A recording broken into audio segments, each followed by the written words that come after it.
Hey, it's Jonathan Lawler, the punk rock farmer. I'm here with my friend John Bolin. I actually met John over Facebook through another friend, and we were friends for like 3 years on Facebook. Yeah, I think so. And I didn't officially meet John until I was in dire need of somebody that actually knew how to use a hammer and a saw, and needed help. Knew how to measure things properly, and I needed help putting up a greenhouse, and John came to the rescue. John is a former U.S. Marshal. So, first of all, John, tell me what started down your path to be a U.S. Marshal? Well, I started as a deputy sheriff in 1989, Morgan County, and I was just really fortunate in my law enforcement career to be able to work at the county level and then move on to city, and then from there state. And while I worked for the state of Indiana as a plainclothes police officer, plainclothes undercover police officer, I had the opportunity to be assigned for a little over 3 years to the U.S. Marshal's Fugitive Task Force. So I was what they call Special Deputy U.S. Marshal, specifically working on fugitive cases. So the movie, The Fugitive, is that real? There's a lot of reality in that. I mean, obviously Hollywood always does their thing to keep people's attention, but the U.S. Marshal's Fugitive Task Force, the Warrants Division,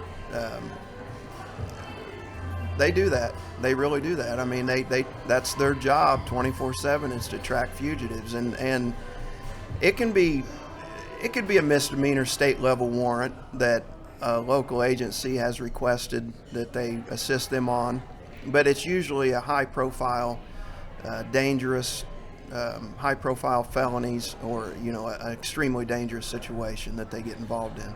So I have to know, because I am, in the wintertime all I do is watch movies. So the follow-up to The Fugitive was U.S. Marshals, and U.S. Marshals, there's a scene in it where there's a plane full of prisoners, and it crashes, and miraculously nobody dies in a violent crash. Right. But I want to know, is there actual planes that have like cages and prisoners all locked up like that? Well, I don't know about that, if there's actual cells on planes, but I do know that there are U.S. Marshals, Department of Justice transports, airlines that transport fugitives, and there's airlines that transport folks that have entered the country illegally back to their home countries in large numbers that way. And that's U.S. Marshals that do that as well? No, that would be other federal Okay. agencies, ICE or something like that. Okay. But the U.S. Marshals, they do have, and nowadays there's a lot of contractors that do that. There's a lot of, in fact, a lot of the federal prisons are ran by private companies. Okay. They're no longer ran by the Department of Justice, but the libertarian hairs are standing up on the back of my neck when I hear private prisons. You know how it goes. Yeah. Everything's being privatized. Yeah. So I actually, I've worked with a lot of folks in agriculture, and we deal a lot in the animal rights activism arena. I write basically columns that, I'm just telling the truth. Well, that's quite a leap from tracking fugitives. Now we've jumped over into. Well, I'm trying. John, the audience has to know why you're on the punk rock farmer. I mean, It's not because of my law enforcement background, really, is it? But you were actually used by some animal rights groups as a law enforcement officer. Correct? Absolutely. I was an unwitting, to some degree, unwitting participant or subject of one of their biggest tactics, and that is to employ law enforcement to do their work for them. And I'm referring, when I say they, I'm referring to the national animal rights organizations, the Humane Society of the United States, the American Society for Prevention of Cruelty to Animals, HSUS and ASPCA in particular. Those are the two organizations that I speak of the most because I work directly with them and for them. So everybody knows all the other animal rights organizations, the extremist organizations like PETA and Direct Action Everywhere, and those organizations. But I speak about those organizations about as much as I just did, and that's about it, because I've never worked hand in hand with those organizations. I do have I have a history with HSUS and ASPCA, and I can speak with credibility on those two organizations and their tactics. So, and for those listening and watching, so people are clear. Even you would not consider the Humane Society of the United States is not the same as their county Humane Society, correct? Absolutely, no comparison other than in name only. That's it. A local humane society is usually nothing like the Humane Society of the United States. The Humane Society of the United States does very little for your local county or city humane societies. They're ran more like a huge corporate conglomeration. Right. So with the CEO and, Right. So people that currently support the Humane Society of the United States because they think they're helping animals should take those dollars and give them to their local Humane Society. Absolutely. Whatever county that you live in, find out who your Humane Society is there and give that money to them, because they're not getting the support from the Humane Society of the United States that you think that they're getting. No, they are not. And it's the same way with the ASPCA. Your local SPCAs are not governed by... A lot of people have a misconception that the SPCAs throughout the country and the humane societies are somehow governed or ran by these national organizations. And that's not true.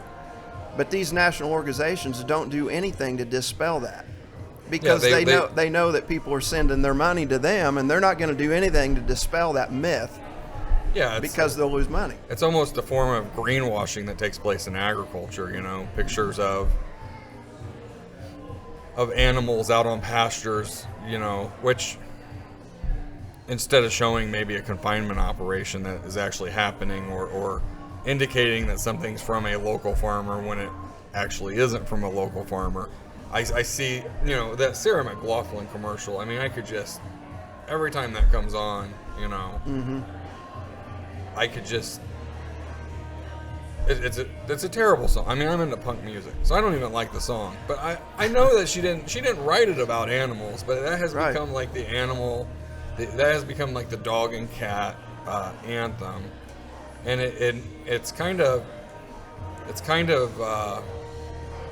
it's rough for me, because people are giving money based on, like, they hear that song, they see the dogs. Food's coming, Dylan. What do we do? But you're gonna pay until that dog is adopted out, or we've because you're part of the shelter problem. The same people that are screaming about puppy mills, they're part of the shelter problem. I've heard of people adopting from shelters, like especially during the 2020 pandemic. They adopted from a shelter, and they're surrendering the dog again. Right. Well, I'll share a story about shelter dogs and adoptions. From my personal experience.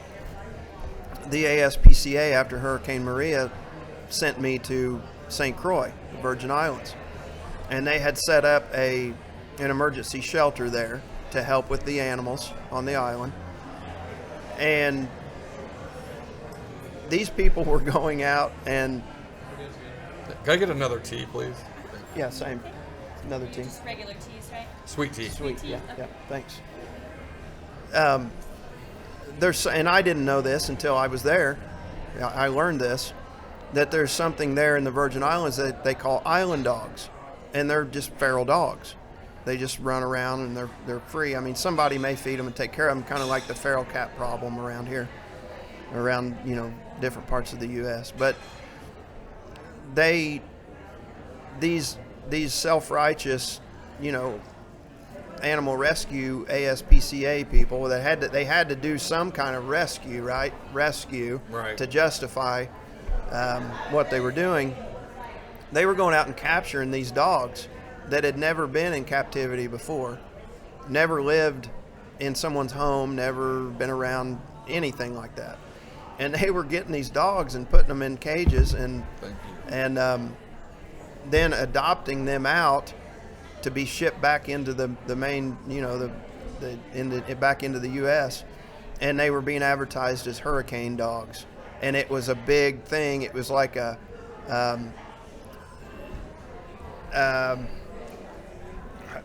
virtue signaling thing, I guess, for lack of a better term. Someone could post on their social media after Hurricane Maria that they had rescued an island dog. So these dogs who were perfectly happy, yeah, living on a tropical island, yes, nobody's screwing with them, got sent back to Mrs. Williams' house in Chicago, Illinois, to sit on her couch, and probably was the most miserable animal alive. I mean, it's. And I'm sure the adoption fee also wasn't like $30. It was probably no. The adoption fee, and again, the people with this mentality and the people that have been brainwashed with this propaganda, they'll pay whatever. They'll pay whatever to be able to say that, look what I did. They were flying these dogs, airplanes full, and the staff couldn't get a flight back off the island to get back to Miami, but they were flying these dogs by the airplane loads. And that's part of the problem is people's disconnect with. I'll share something from my social media. We had someone bring they brought 2 German Shepherds to us that were, they were in terrible shape. And the kid actually, he had them at his farm, and he didn't know what to do with them. And he was afraid that if he took them to animal control, because it's not a no-kill, it's a low-kill shelter, he was afraid they're going to put him down. So he had them living in and only for like a week, but he had them in like this chicken coop. Well, he loads them in his truck, and he brings them to my son, because my son's like, well, maybe we can help them, because we have German Shepherds, which is not logical. Just because we have that dog doesn't make us experts in it. But he opened the door, and the female, she bolted. I watched her run down my quarter-mile driveway, and she wasn't coming back. Right. I was like, well, But the male, he got out and was jumping on people and wanting to be petted and stuff. And he was nasty. He'd been living out. His ears were ate up by flies and stuff. So we put the same stuff on them that we do our own dogs, and the cows, to get the flies off of them. Right. And we got him we put him on on the same dog food that our dogs were eating. Man, he gained weight. It should be Joy dog food, actually, shouldn't it? Not until they pay. How do you like that, Chip? Yeah, you like that? Not until Joy they pay. Though Joy dog food is, I'm actually switching my dogs to that because I actually had a talk with my vet yesterday, and he looked it up. He had never heard of Joy dog food. Chip owes me for this. Okay, and he was actually quite happy with the stuff on the label. Yeah, good. But let me guess, you're getting it free. You're getting a free pallet because you're going to put it on the Punk Rock Farmer. I get it. I don't know yet. That's the way it should happen. We'll see. That's the way it should happen. Product placement, right? Yeah. And if you see my dogs, my dogs people love my German Shepherds, and if Joy can make them look even better, then we'll just put them out there. But that being said, that dog gained weight in 2 weeks. Looked like a totally different dog. We bathed him. We did all that stuff to him. Yeah. He just looked, and he was such a good dog. That's the worst part about it. Somebody abandoned the dog, and nobody's looking for him. We put that dog up everywhere and said he was found with a female. Somebody drove him out in the county and dumped him. Yeah. I can almost guarantee that. Yeah. I put his picture and say, hey, I would like to give this guy a good home. Do you know anybody who could do it? That was shared almost 730 times. in the course of 6 hours. Right. About 2 months prior to that, a little boy went missing in Pendleton, Indiana. Mm-hmm. And when I say little, I mean 5 years old. They couldn't find him. And it was night. Yeah. And they put his picture up. And, I mean, I was ready to, you know, get my RTV out and go, I'll go start looking in field and stuff. Right. I put it on my social media. It was shared 12 times. Mm-hmm. For a little boy. Yeah. Who had went missing. Yeah. And, you know, and I just thought that's not, there's priorities. And it could very well be, well, you know, that's a law enforcement issue. This is with pets, for whatever reason, it's a community issue, but still, at the end of the day. Well, it could be, but I believe that there is a deeper issue there. That's what you're alluding to. And by the way, it wasn't law enforcement who found him. It was a truck driver who was wondering why a 5-year-old little boy was running down State Road 13. Oh my gosh! You know, so man, that was one of the cases that had a happy ending. Wow. But you know, getting back to your point, that's another reason that there's a lot of people that go into animal rescue type work. They go volunteer and things because they are disheartened with the way that human beings treat one another, and maybe they've tried to do something good for someone, or you know, whatever the case may be, and they feel like that they will actually get some appreciation out of helping animals. And you know, they go into this stuff with the right heart and the right purpose, but when they're swept into the cult of these massive nonprofit, non-governmental organizations that they usually leave the organizations in worse case than they went into them. I can see that. Yeah. And it's very unfortunate. And you know, getting back to your local shelters, if you're going to do something for animals,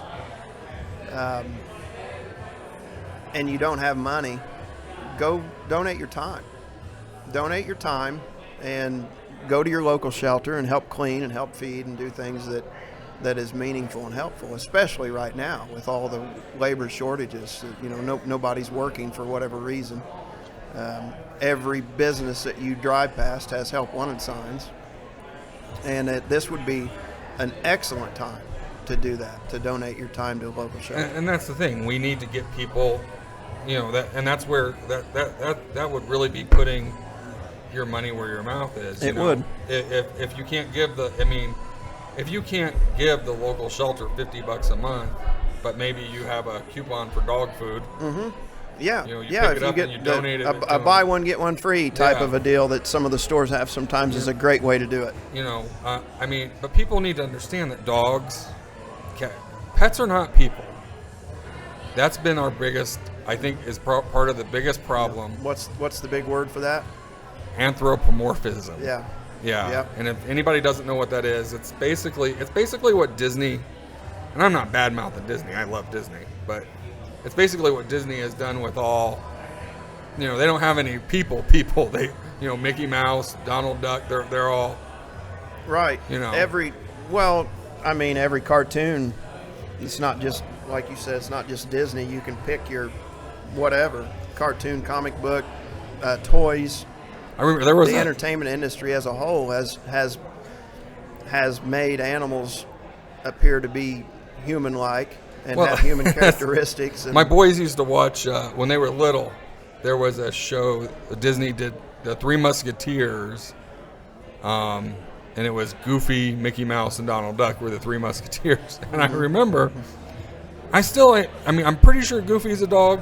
I mean, I know some people have, the jury's kind of out there, but I'm almost 99.9% sure he's a dog.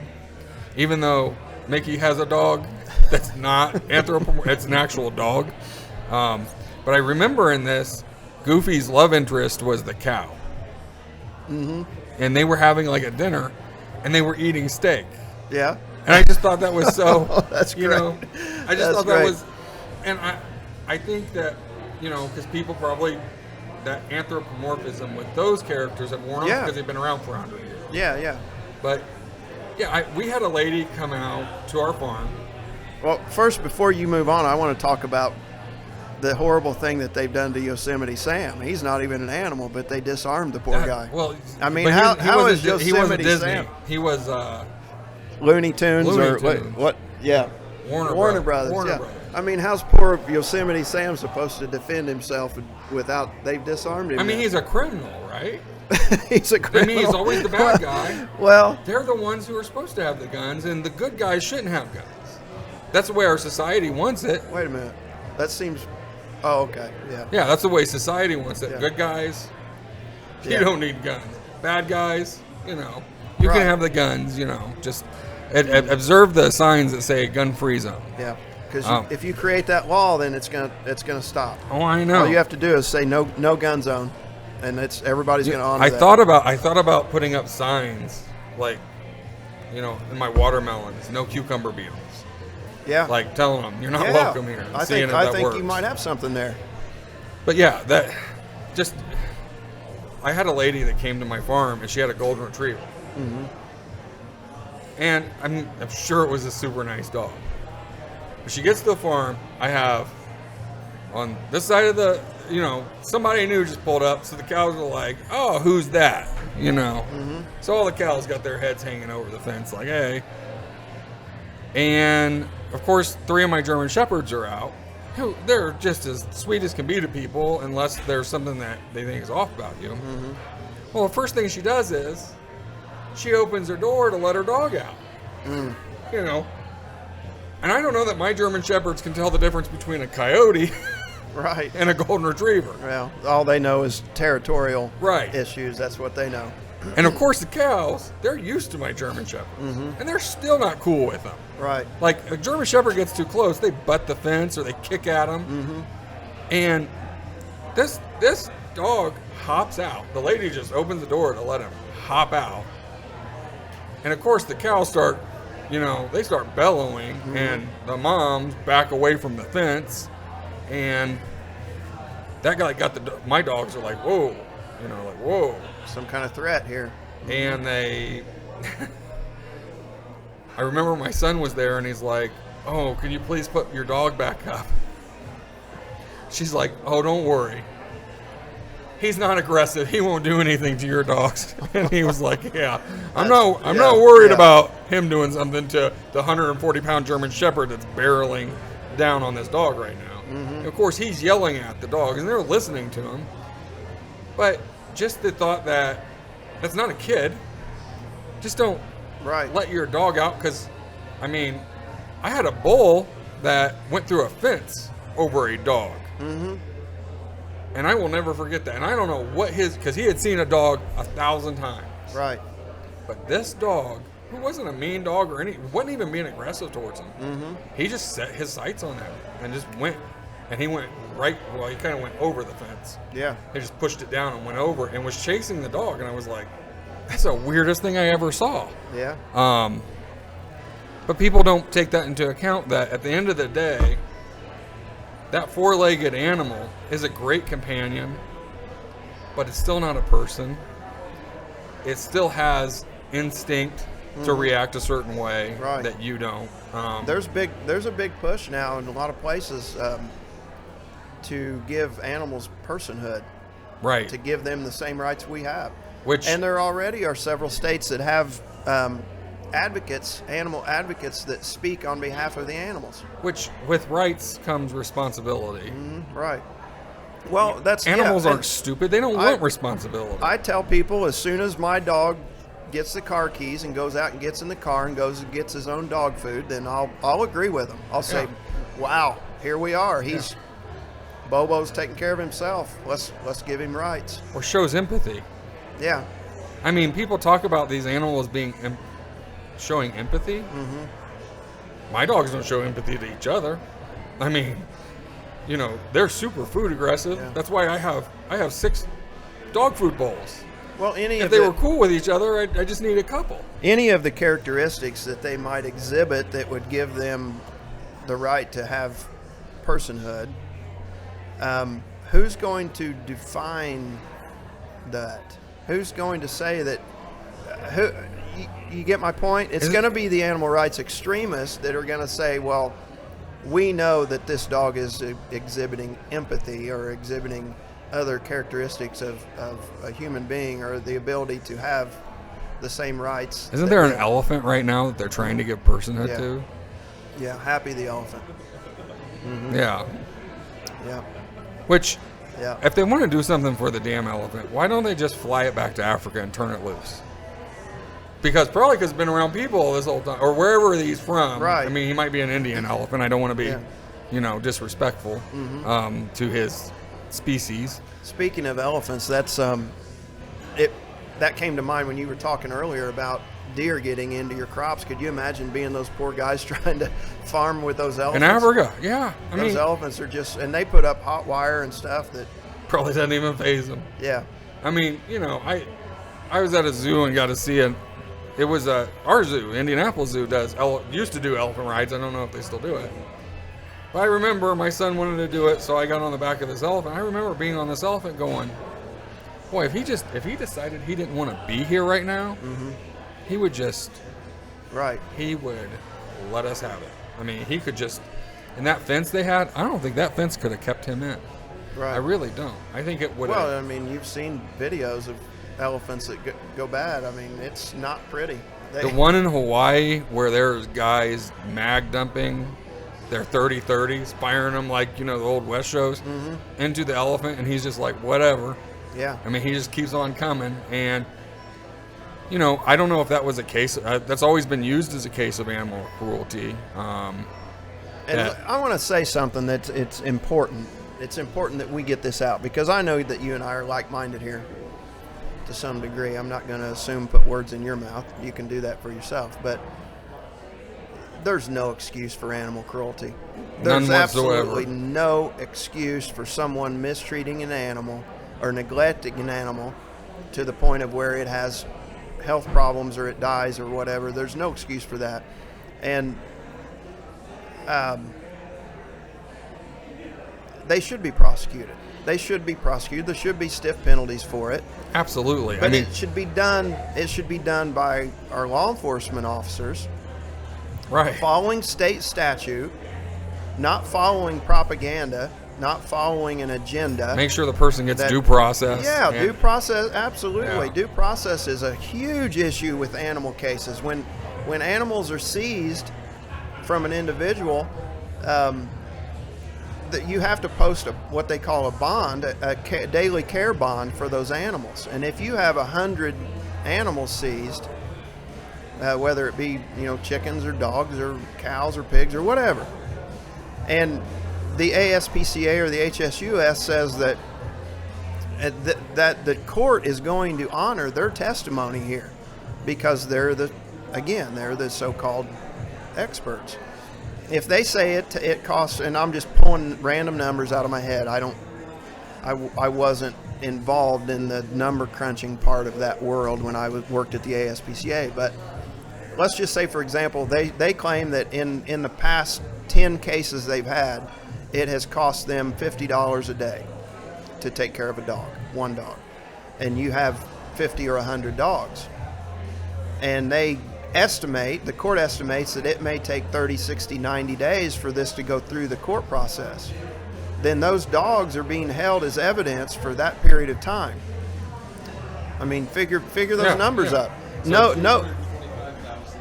Thank you. There you go. And just, again, it's a random number that I picked, but the figures may be higher than that. And is that on the defendant? That is used as nothing but pure coercion, in my opinion, because that information is shared immediately, usually on the scene or shortly after the seizure takes place.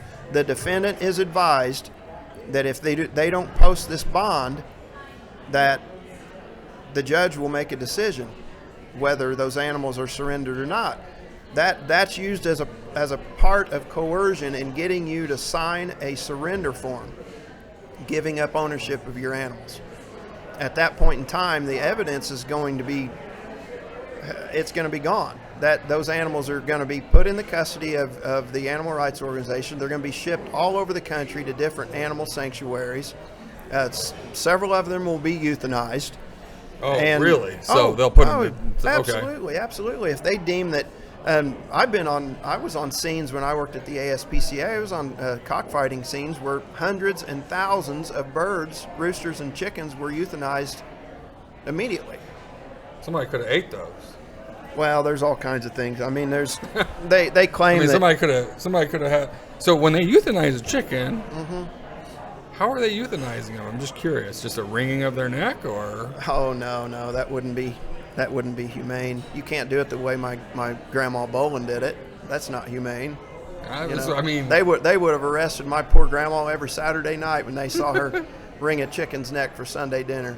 I mean, one second the chicken's there, and the next second, Right. he's. No, they inject them with something that makes them go to sleep, Oh my! and then inject them with something that stops their heart.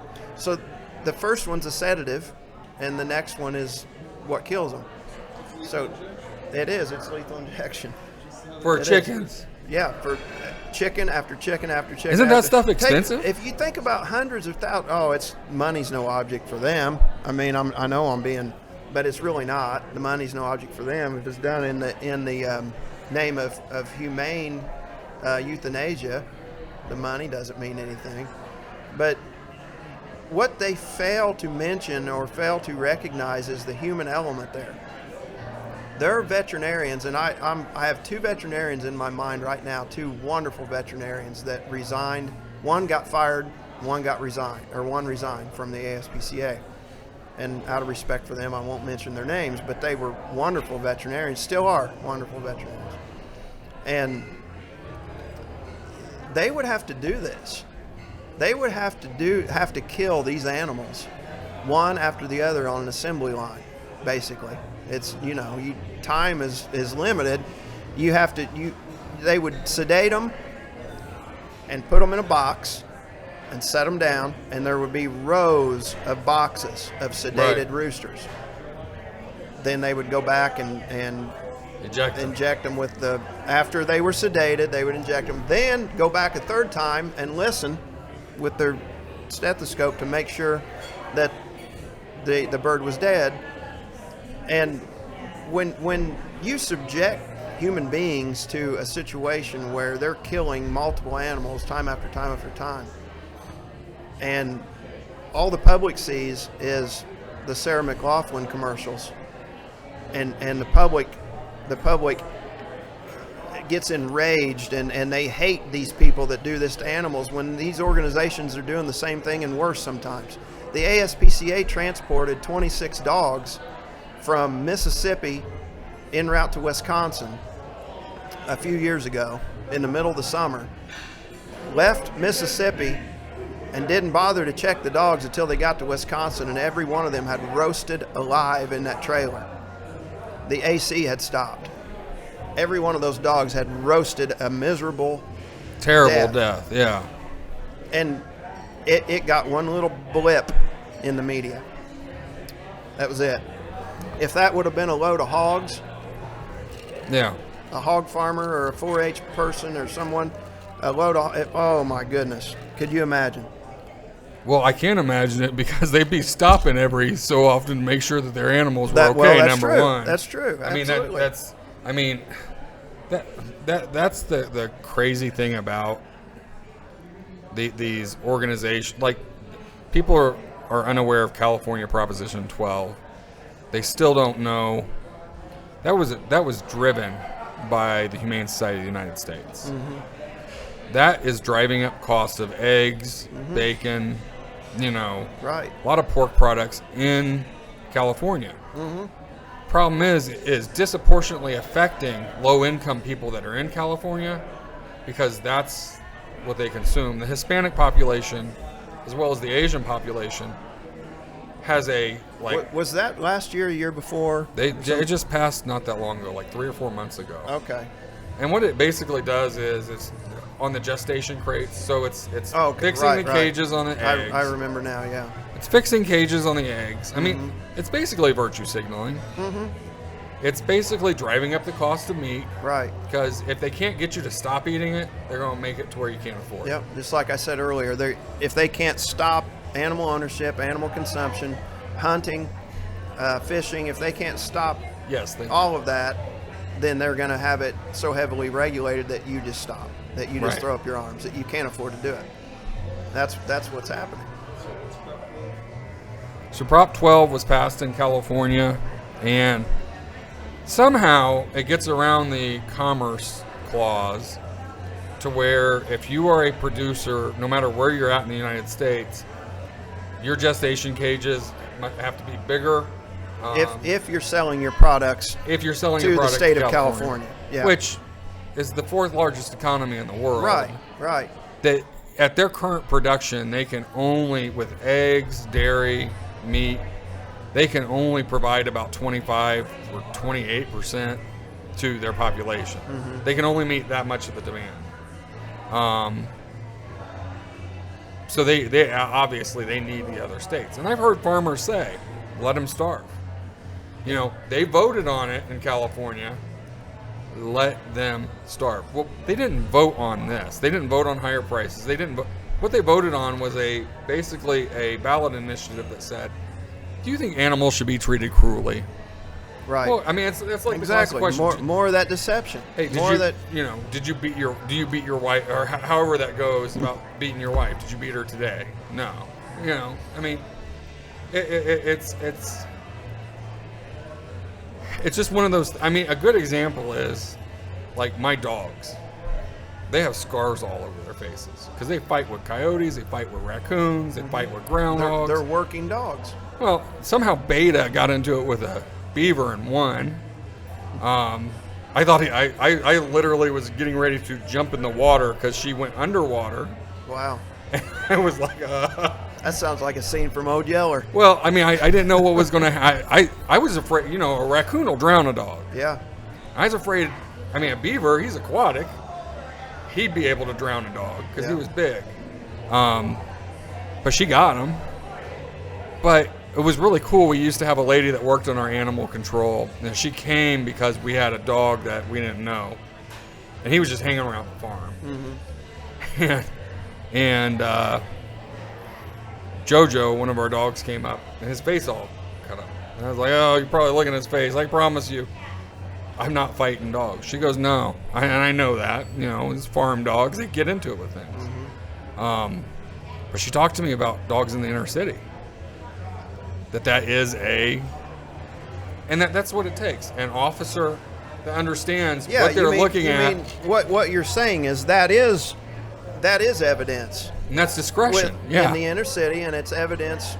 Well, not just the inner city. I'm not going to pick on the inner city because there's a lot of rural areas that have dog fighting. Fights. Yeah, but that is in a specific breed, in the pit bull type breeds, the bully breeds.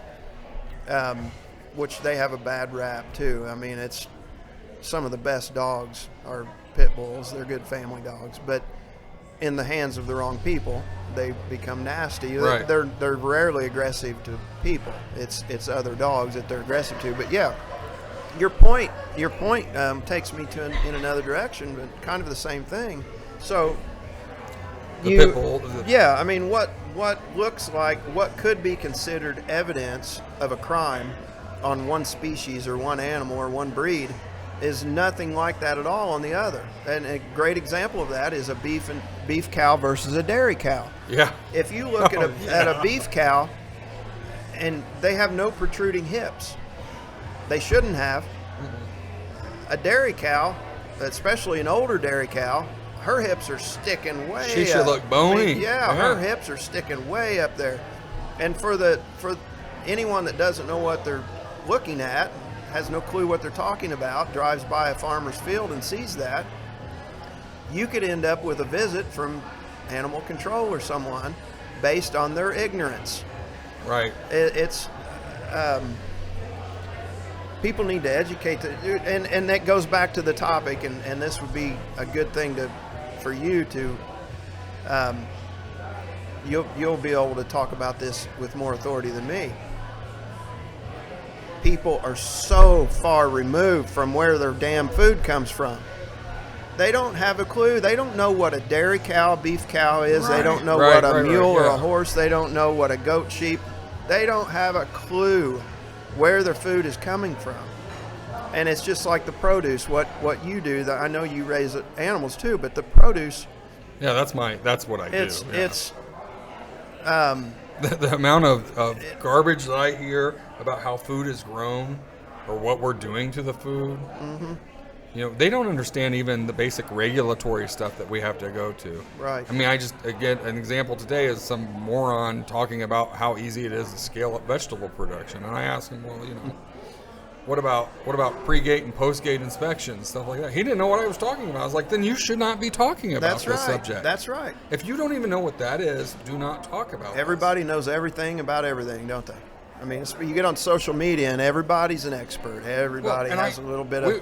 Me and my wife were driving through Madison County. This has been like 3 years ago. But I remember my wife goes, oh my gosh, that cow is dead. Now, my wife grew up with, you know, her dad had a rotational herd of 1,000 head of cattle. She knows cattle. Right. And we came to a stop and we looked, the cow was dead. Mm-hmm. Now, the farm that this cow belonged to, this is like 9:30 in the morning. Mm-hmm. We go, we drive, and there's a bunch of other cows standing there around the dead cow. So, and we keep driving, and obviously, he's probably a 75-year-old farmer, and he is actually, I remember he is hooking up a wagon to his tractor in his driveway. At that moment, yep, to deal with it. Well, here's the thing. I didn't know what he was doing, but I pulled in and I was like, hey, you know, those your cows? He's like, yeah. Or are they? And the first thing he said to me is, are they out? Mm. And I was like, no, they're not out. I said, you have one that has, it's passed on. And his exact words to me, I will never forget that. And he goes, do you know cows? And I was like, yeah. He goes, it looked like a Guernsey with the big white eyes and stuff. I was like, well, it looks like a Guernsey dairy cow. He goes, daggone, and I thought she'd make it for a little bit longer. Mm-hmm. He knew and he told me, you know how old she was? She was 19. Wow. A 19-year-old cow. Yeah. And I asked him if he needed any help. And you could see his other cows. Mm-hmm. Not a damn thing wrong with them. Right. He knew, and he's like, I was really hoping, you know. Mm-hmm. He goes, because only half of them came up this morning when I put out their water, and you know, the other half stayed. But he was aware of what was happening. Of course he was. There was no need to call animal control. And he unhooked that wagon, and he had a bucket, you know, on his tractor, and he drove. The days of actually caring about your neighbor and actually taking the time to pull in a driveway and show concern and ask if they need help, those days are sadly going away. They're gone. It's easier for somebody to drive down the road and be judgmental and just make a phone call. This guy, and the story always explodes, you know. It's always, this guy has dead cows on his property. You know, that kind of stuff. But, you know, our friend Trent Luce says, one of his lines that I've repeated many times is, where there's livestock, there's dead stock. Oh, of course. And it's the truth. Yeah. If you have any kind of an operation that's been there for any amount of time, you are going to have, you know, that guy kept that old cow for 19 years for whatever reason. He could have very easily said, she's not productive anymore. Yeah. I'm taking her to the sell barn and I'm going to get rid of her. I don't remember what her name was, but he told me her name. Yeah. She had a name, and she was obviously probably That, my friends, is the animal expert. Yeah, exactly. That's the guy. Animal expert. And even the fact that he could describe the cow that I was talking about, he knew she was getting close. Right. He probably couldn't, just like my father-in-law had a cow named Peaches that stayed on that farm a lot longer than she should have. Mm-hmm. And he didn't have the heart to take her to a processor. Right. He just, for whatever reason, he had developed a bond with that. Yep. And he says it makes him mad when people say, well, you should have that bond with all the cows. He goes, no, because most of the cows aren't like that. This was her, and this is how, you know, but that wasn't the purpose. He goes, you know, and if I remember right, there was something wrong with Peaches that made him take extra care to her. But, you know, and when people talk about the dead stock, what they're not talking about is like at the time, my son who was 15, who against my better judgment talked me into letting him bring in his 3 calves into his room that were bottle calves because it was warm. Yeah. And he put down a tarp and everything. They're hard work. And Bottle calves are hard he work. still lost 2 of them. After a week, he lost 2 of them. Yeah. One of them is his pride and joy. It's in the field right now. But you didn't see the look on his face or the tears that he was trying to hide after only taking care of them for just a week. Right. And that just really, I don't know. It just, people don't take that into account that, even though we're planning on eventually sending these animals off, we do care about them. Absolutely. You show me a picture of a hog. I mean, DXE put up a picture of a hog, and it was just covered all over in red marks, just all over the place. And they had said that they had been whipping the hog.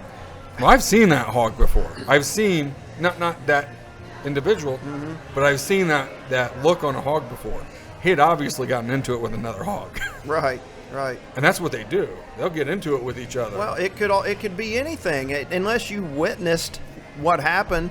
Right. I mean, that hog could have rooted through some wire and got out, and on his way through the wire, this was at an FFA show, and they had multiple hogs in the same. Yeah. And he had gotten into it with one. You've seen the whips, the crops they use for hogs. Right. Hey, they barely hit them with them. Well, I not mean, only they just that, tap them with them usually to get. You weren't going to make marks on this hog with one of the. I mean, No. you'd have had to work at it. Right. You know? Yeah. So yeah, we're just trying. We're trying to educate people that, and that's the weird thing. People always are like, "Why do you even care if you're a vegetable grower?" Well, because I'm a consumer of meat. I have cattle. My son, wants to follow in his grandfather's footsteps and be a cattle producer. I want to make sure that my son can continue to do that. He's already started building his herd. That's great. If people are continuing to come at him and people like him, what's to say in 20 years his livelihood won't be outlawed? I mean, we really have to look at it. That's the direction we're headed. We need to look at it from the standpoint that no farmer that's staying in business is treating their animals bad. Now, I have seen farmers who don't treat their animals well. Right. And they have to either do one of 2 things. They either have to lie and just buy animals from other people, or they go out of business. And that's because they can't, a mistreated animal, just like the dog breeders. I hate to use this word, but it's not sustainable. Right. Right. Well, it's just like the dog breeders. I can't imagine if the dog breeders were treating these animals so ill, and there are puppy mills, are there not? Oh, absolutely. There absolutely are the things that qualify. There's an example, if I'm going to take the media's word for it, and other people that actually have better information maybe. There was a recent case in Iowa that's a big black eye to breeders, and it's troubling in a lot of ways. First and foremost, the guy, if the guy did what the reports say he did, then he needs to be held accountable. Absolutely. So I know I joined a breeders thing on Facebook just so I can get more information. I don't want to go completely one-sided. And they were talking about this individual. One guy's like, put him under the jail. Right. That was a breeder. That was a guy who the media would probably also label a puppy mill. Yeah. And he's saying, put this guy under the jail because no animal should ever be in conditions like that. Right. The big thing, the big troubling thing to that specific case is the fact that it is a federal case, and it's unprecedented. I don't think that there's any other case like it. The Department of Justice actually is charging this individual, federal indictments. So that's big, and unfortunately, it's the moment that the animal rights groups have been waiting for. They're going to use him. They're going to use a bad example. You better believe it.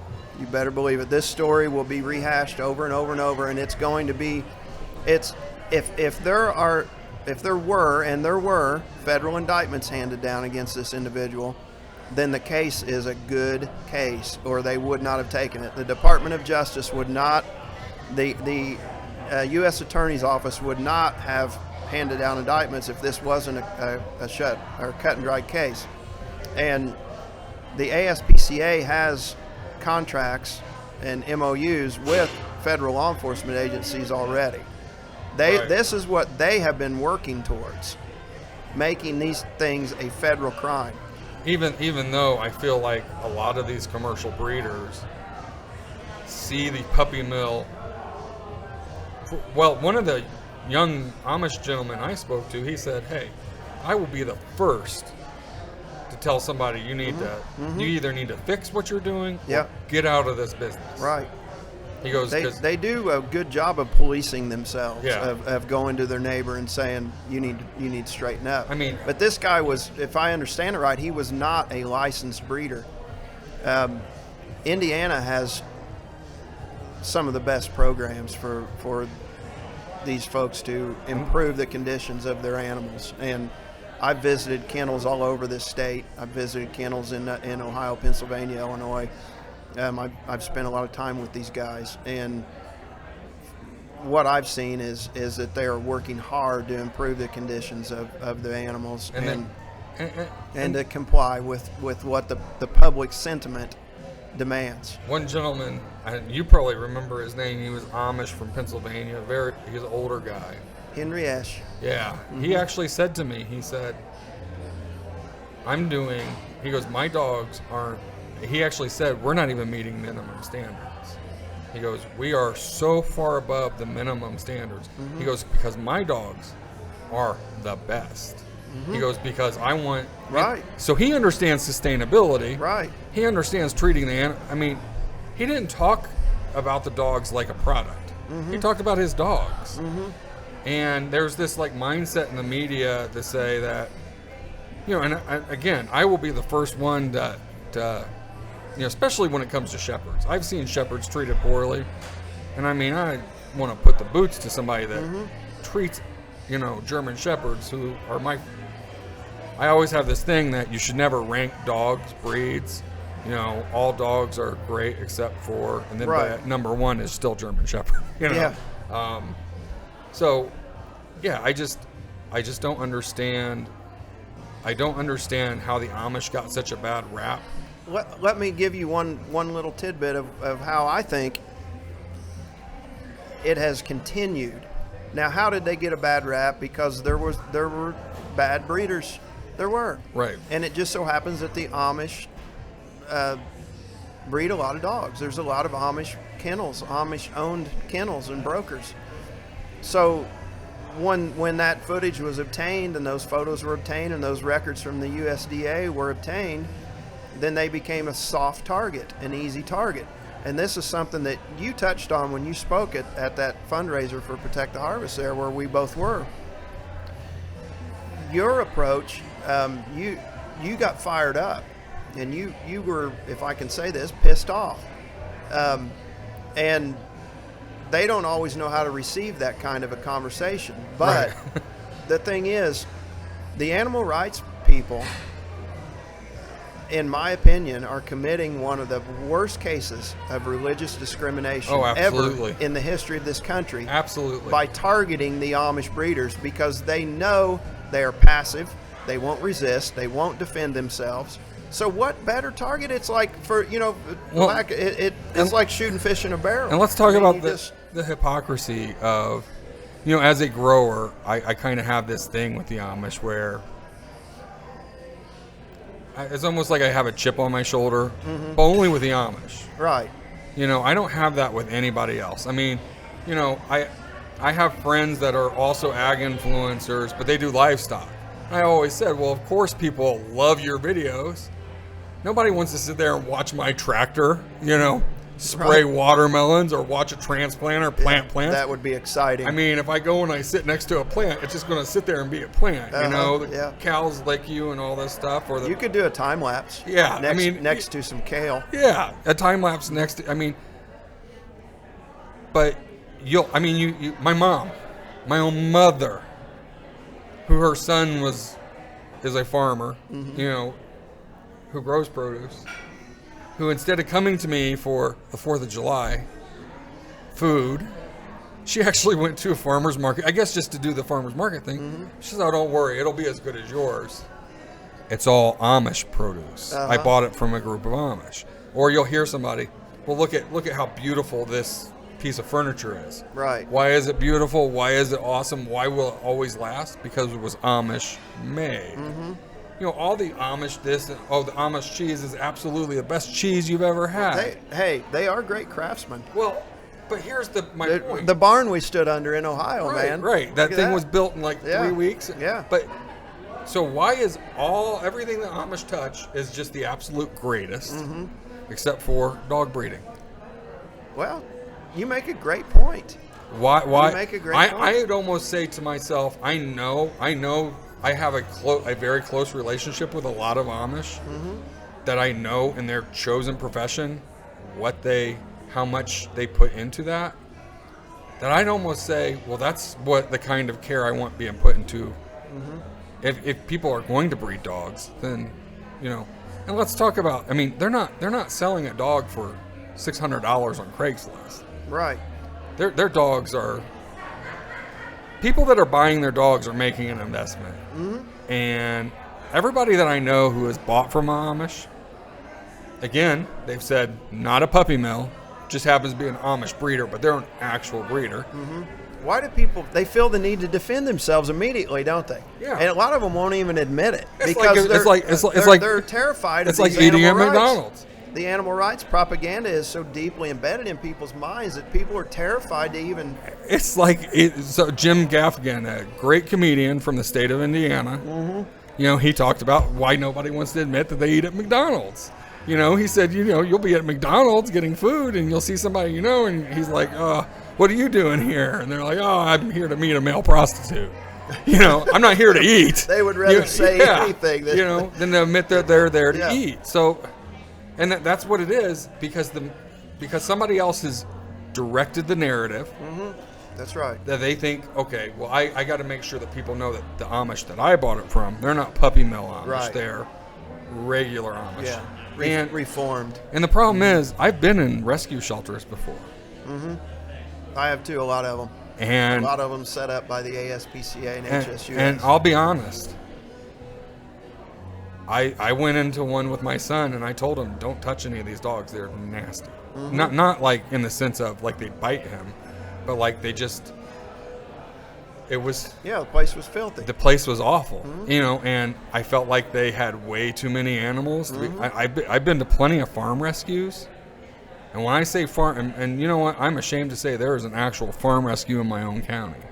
I don't believe in I don't believe in farm sanctuary. Yeah, it's another one of those virtue signaling things. Unless it's horses, if it's horses or donkeys or something like that.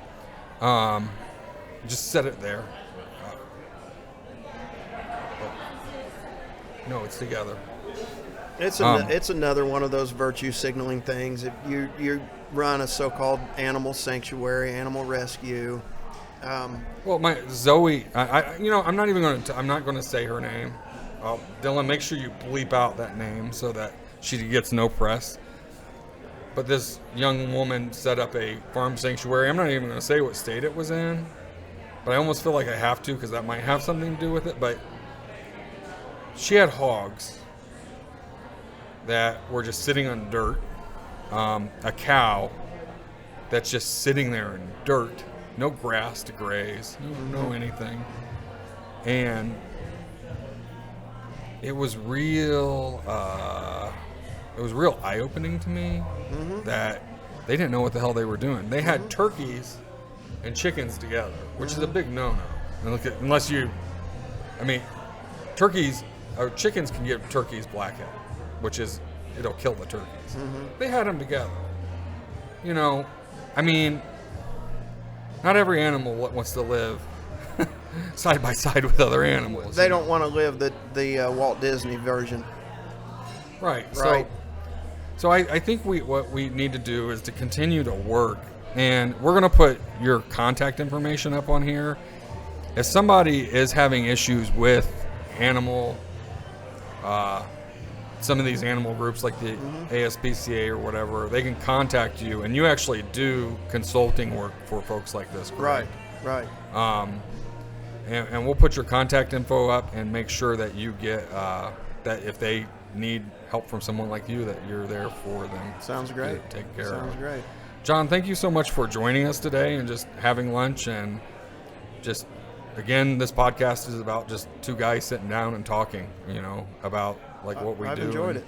How we do it. So I'll take what's left of my pound of chicken and take it home. He ordered 16 ounces of breaded chicken. That actually looks like more than a pound to me. It does. I clearly wasn't really reading the menu. I just saw chicken wings. That must have been prior to them battering it and frying it. Yeah. So, but thanks for lunch too. Oh, absolutely. And so this is Jonathan Lawler, the punk rock farmer, with John Bolin, former U.S. Marshal and expert in working with animal rights groups. And he's been on both sides of the fence, so he knows his stuff. We'll catch you guys next episode.